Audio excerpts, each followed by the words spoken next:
Assalamualaikum warahmatullahi wabarakatuh.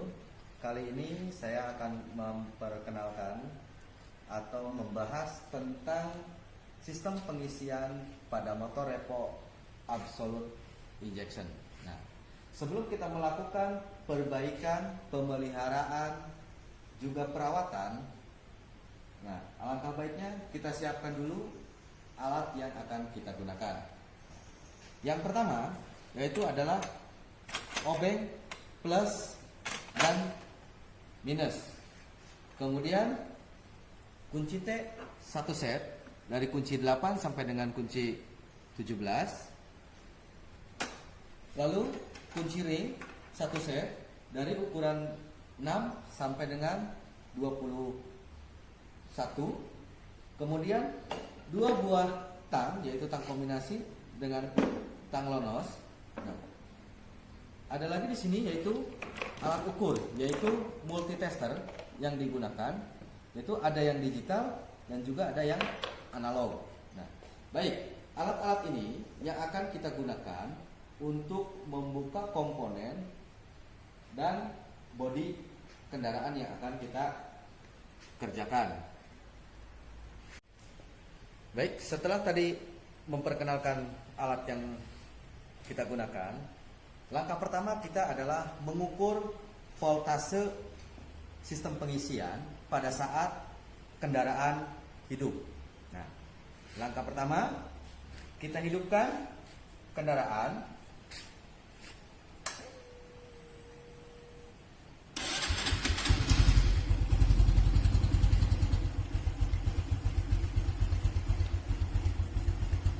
Kemudian kita gunakan alatnya multitester dengan memposisikan selektor pada DC pol 50.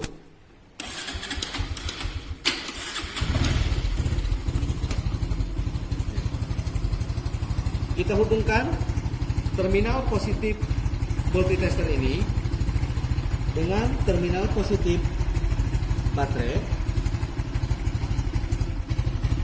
Kita hubungkan terminal negatif multitester pada terminal negatif baterai. Kemudian berikan putaran mesin pada 5000 rpm.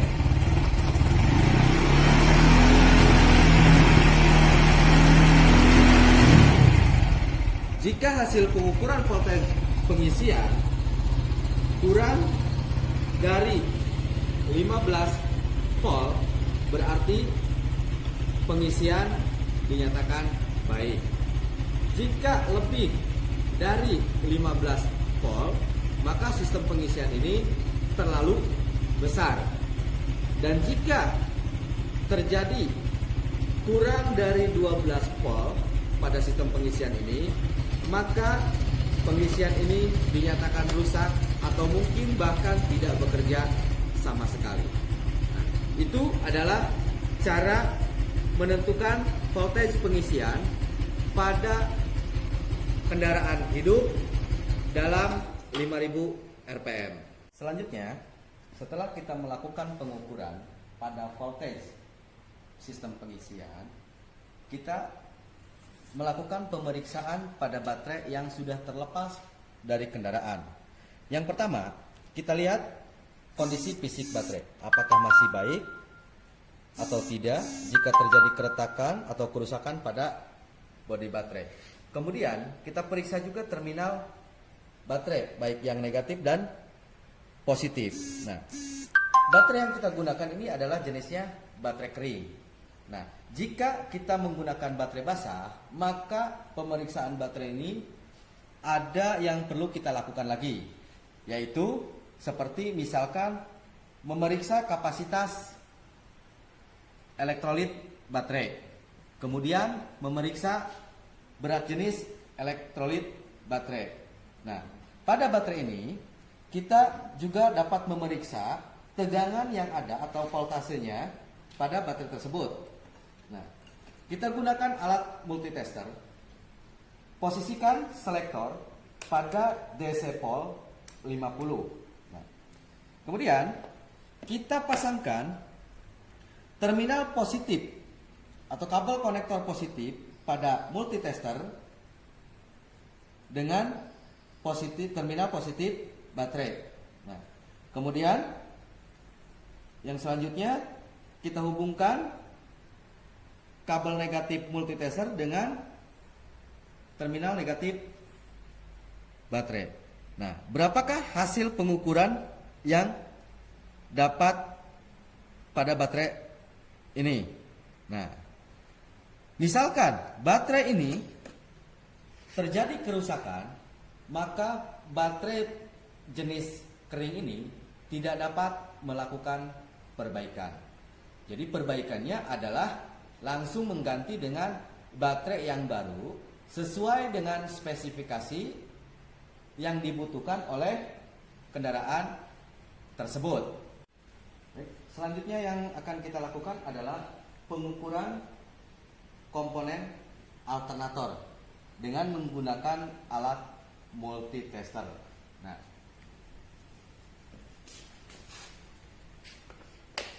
langkah pertama kita cabut dulu soket pada wiring dari alternator. Kemudian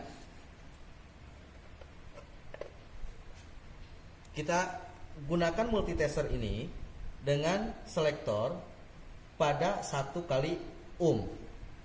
Nah, selanjutnya kita kalibrasi terlebih dahulu, posisikan tepat terhadap 0.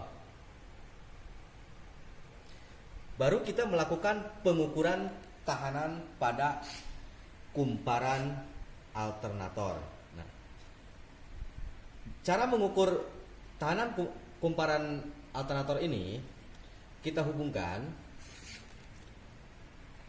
kabel negatif multitester pada kabel yang berwarna hijau pada alternator. Nah, yang kedua, hubungkan kabel positif multitester pada kabel berwarna putih pada alternator.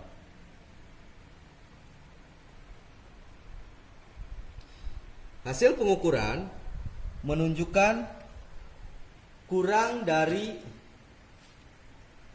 1 ohm atau 0,10 ohm. Nah, baik. Spesifikasinya, jika tahanan kumparan alternator ini pada suhu 20 derajat itu adalah 0,2 ohm sampai dengan 1,0 ohm. Nah, setelah dinyatakan tadi dalam pengukuran bahwa saya nyatakan kumparan alternator ini dalam kondisi baik. Nah, jika tahanan dari kapasitas standar, maka alternator ini atau kumparan pada alternator ini harus dilakukan karena tidak ada jenis perbaikan yang betul-betul spesifik. Nah, jadi seperti itu adalah langkah untuk menentukan baik tidaknya alternator. Langkah selanjutnya adalah pengukuran komponen atau pemeriksaan komponen yang terakhir, yaitu regulator. Yang mana regulator ini sangatlah penting dalam sistem pengisian sehingga dapat mendistribusikan besar kecilnya arus yang dihasilkan oleh alternator, sehingga baterai akan menerima arus sesuai dengan kebutuhannya. Baik, kita lakukan pengukuran atau pemeriksaan ini langsung pada regulatornya.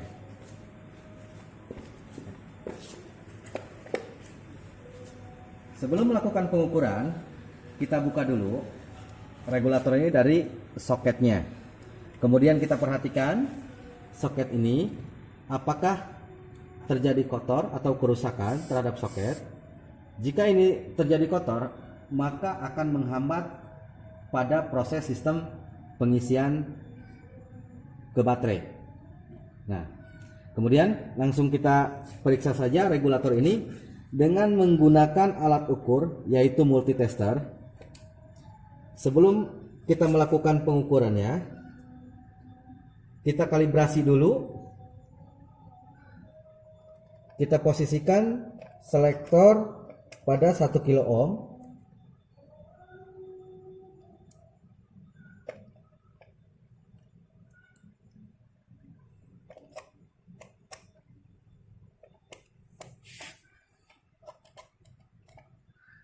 Kemudian kita kalibrasikan supaya jarum penunjuk tepat pada angka 0. Ya, baik.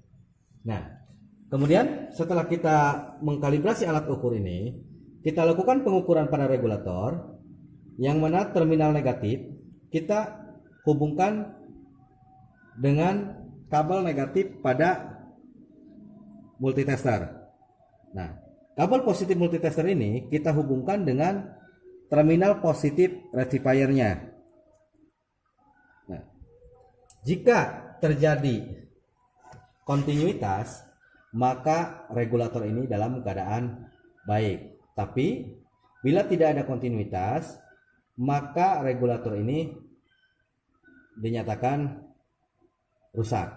Nah, rusaknya regulator akan berdampak buruk pada sistem pengisian, terutama komponen baterai. Nah, komponen baterai tidak akan terisi penuh jika regulator ini mengalami kerusakan, dan juga baterai akan terisi arus yang berlebihan karena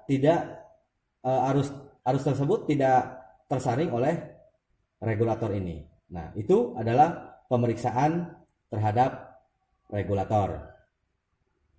Kesimpulannya, dari beberapa komponen sistem pengisian yang saya lakukan pemeriksaannya, ada salah satu komponen yang dinyatakan rusak, yaitu regulator, sehingga kendaraan ini tidak dapat melakukan starter engine karena baterai tidak dapat terisi penuh. Nah, kendaraan ini dapat melakukan starter engine jika baterai tersebut dilakukan pengecasan secara manual, kemudian dipasangkan terhadap kendaraan ini sehingga baru dapat melakukan starter engine. Nah, jadi langkah perbaikannya yang dilakukan adalah penggantian regulator terhadap motor Revo FI ini. Maka setelah melakukan pergantian regulator pada komponen sistem pengisian, kendaraan itu akan mendapatkan atau akan dapat bisa melakukan starter engine karena pada baterai sudah dapat terisi arus oleh sistem pengisian. Baik, itulah penjelasan tentang perbaikan, perawatan, dan pemeliharaan sistem pengisian sepeda motor. Mudah-mudahan apa yang dapat saya paparkan bisa bermanfaat. Terima kasih. Wassalamualaikum warahmatullahi wabarakatuh.